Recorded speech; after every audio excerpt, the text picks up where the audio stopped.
E seguiremos aqui na Jovem Pan News, trazendo todos os detalhes, os contornos e a expectativa olhando adiante com agora o professor, né, de Ciência da Religião da PUC São Paulo, Jorge Cláudio Ribeiro, para comentar a morte do Papa Francisco e o legado do Pontífice. Muito boa tarde, professor. Obrigado pela presença aqui na Jovem Pan News. Claro, eu ia falar do Morning Show, mas a abertura segue adiante a todo vapor. Boa Aqui é sua, professor. Boa tarde, amigo. Aliás, foi meu professor na faculdade. Olha só. Dos dois aqui. Então, eu vou sair da frente aqui. Fica à vontade. Não, imagina, pode começar. Se quiser passar para a Ana, para você então, claro, vamos com a sua aluna, professor Jorge Cláudio Ribeiro, para a primeira pergunta. Mais uma aluna, quanta gente, que beleza. Vamos lá.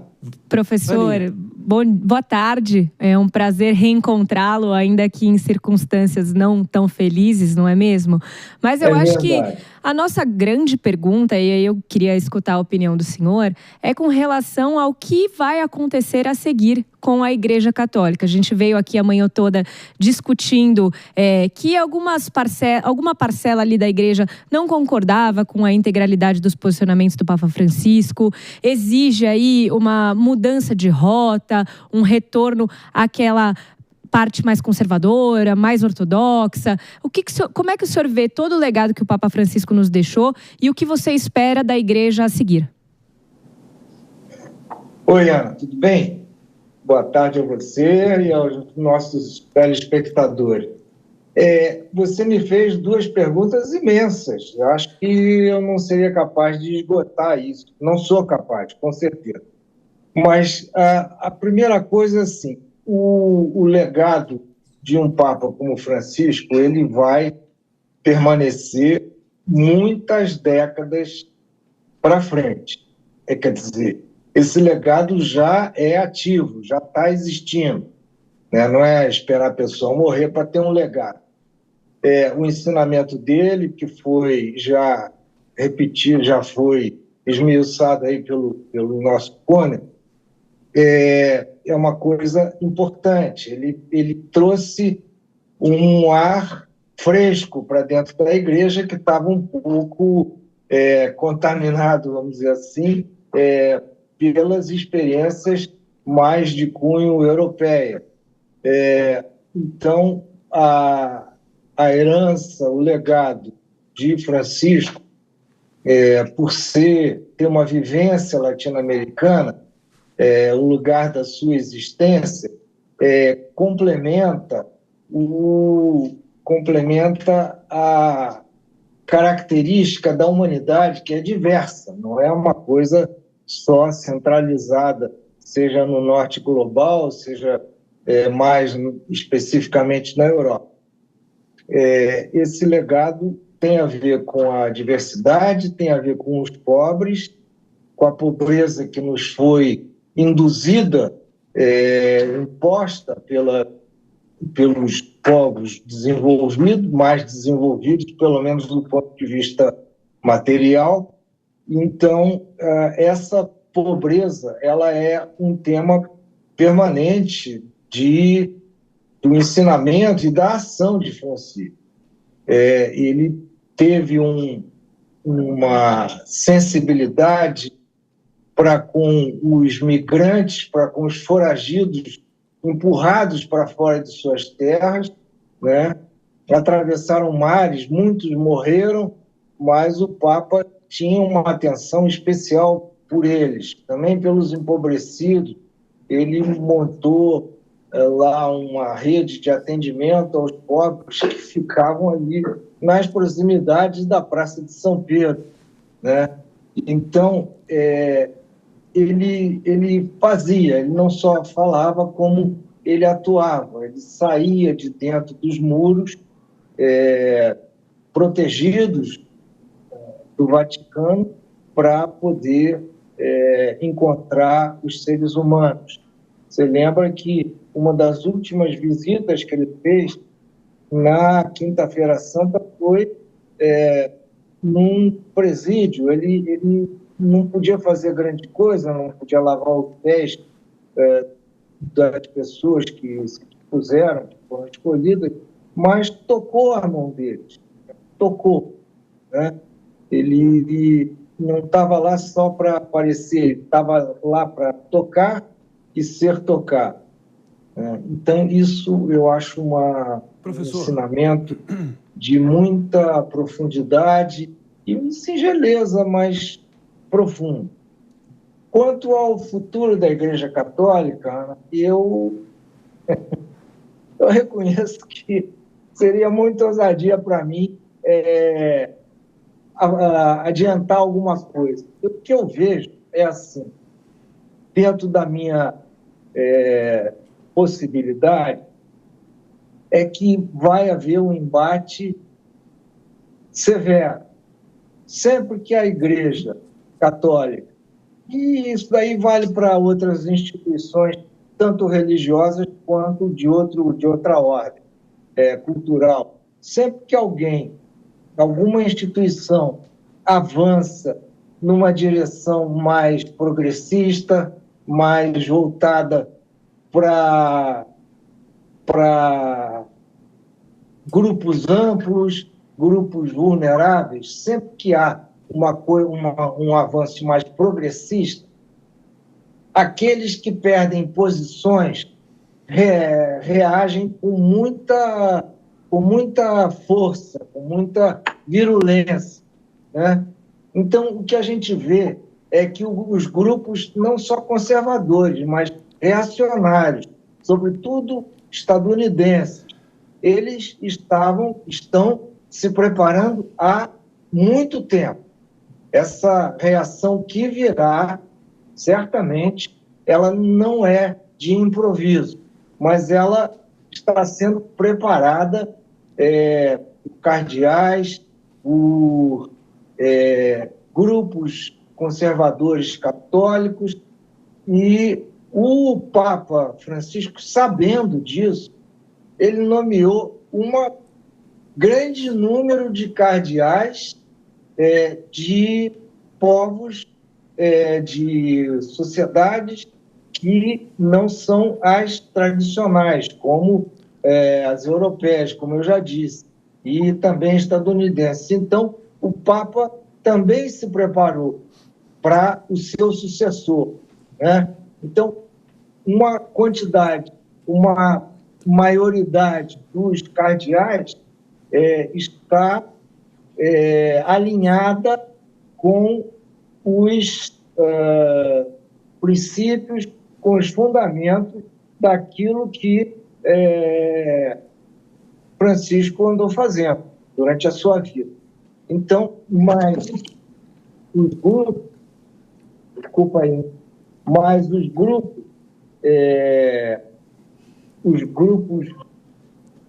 Professor, pode seguir, professor, pode seguir. Pode seguir. Os grupos conservadores vão reagir. Isso eu tenho certeza. E vocês também depois me cobrem se eu errei. Se eu errei, o que eu mais quero é ter errado mesmo. Mas acho que esse grupo já está preparado, né? Já está preparado porque a morte de Francisco não foi um susto que a humanidade teve, já estava previsto, né? Já estava antecipado. Então, os grupos, de um lado conservador, de um lado progressista, já se prepararam. Tanto é que o próprio Francisco nomeou cardeais mais alinhados com os seus princípios. Seguimos aqui com o professor de Ciência da Religião da PUC São Paulo, Jorge Cláudio Ribeiro. Seguimos aqui comentando e, naturalmente, eu gostaria de trazer nosso comentarista Mano Ferreira, professor, para fazer a próxima pergunta. Na verdade, já tivemos aqui uma breve mudança. Claro, é muito dinâmico aqui o processo, são vários elementos, desdobramentos e contornos que seguiremos aqui repercutindo no detalhe. Claro, temos uma daquelas imagens que para sempre ecoarão na nossa memória, né, Tiago? Que foi essa missa rezada ali no auge da pandemia, ou pelo menos a gente lembra como logo após a China, acho que a Itália foi o território onde houve o sofrimento mais agudo ali, onde começou a partir da Itália a se alastrar ao longo do continente europeu a praga da Covid-19, a gente lembra bem desse momento, né? Sim. Professor Jorge, boa tarde, é bom rever o senhor aqui, obviamente não nessas condições em relação ao Papa, mas eu queria te fazer uma pergunta. O senhor, quando dava aula de religião lá na PUC de São Paulo, o senhor falava de outras religiões, não era só a Igreja Católica, mas também outras religiões. Eu pergunto, claro que ele é o líder da Igreja Católica, mas também é um diplomata, também é alguém com toda essa questão política que tenta parar guerras, que tenta, no caso dele, né, uma imagem voltada muito aos pobres. Eu pergunto para o senhor o seguinte, como que a figura do Papa, no caso do Papa Francisco, o legado que ele deixa para outras religiões também, por mais que as pessoas não sejam católicas, mas que tenham algum tipo de simpatia, porque é uma figura muito simpática a todos. O senhor concorda, professor? Se você permite, Tiago, só um adendo aqui, professor, que desde 1926... que realmente o Vaticano é um... Que não é Fica à vontade. Só... Não, é só comentando aqui que, claro, o Vaticano tem... A gente teve só uma breve... Pois não, eu não ouvi. Vamos lá. Professor, se você me permite, me perdoa aqui, Tiago, só um complemento aqui, que o Vaticano, de fato, é uma monarquia absolutista e é uma nação, logo, o Papa de turno representa o seu chefe de Estado. Pelo menos é assim desde 1926 e vai ser a primeira vez onde um Papa será sepultado fora do distrito ali do Vaticano, em solo romano. Agora sim, professor, pode retomar a sua palavra, por favor. Então, é o seguinte, ajuda muito quando o Papa é simpático, né? Esse Papa Francisco talvez o modelo dele, mas pelo menos eu consigo ver uma proximidade com o Papa João XXIII. Esses papas, eles eram de uma simpatia extraordinária, né? Simpatia no sentido de mais empatia, quer dizer, proximidade, de sentir a dor do outro em si, sentir a alegria do outro em si. Então, isso daí ajuda muito, né? Esse esforço diplomático de um chefe de Estado. O Vaticano, eu não tenho certeza, mas acho que não é um país, ele é considerado um Estado. Esse é um detalhe que eu confesso minha ignorância. Mas o Papa, como um chefe de Estado, ele tem um corpo diplomático, ele tem uma atuação junto a outros estados e a países, mas também ele se aproxima dos chefes de outras religiões, né? Ele reza com os chefes, os representantes de outras religiões. E a religião, a gente sabe que não é só o chefe dela, é o seu povo, a sua população, né?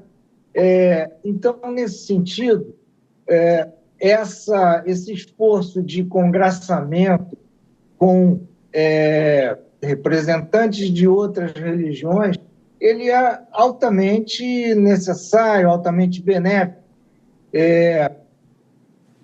Como Jesus e até Aristóteles falaram, a manifestação do divino é vária, é diversa, né?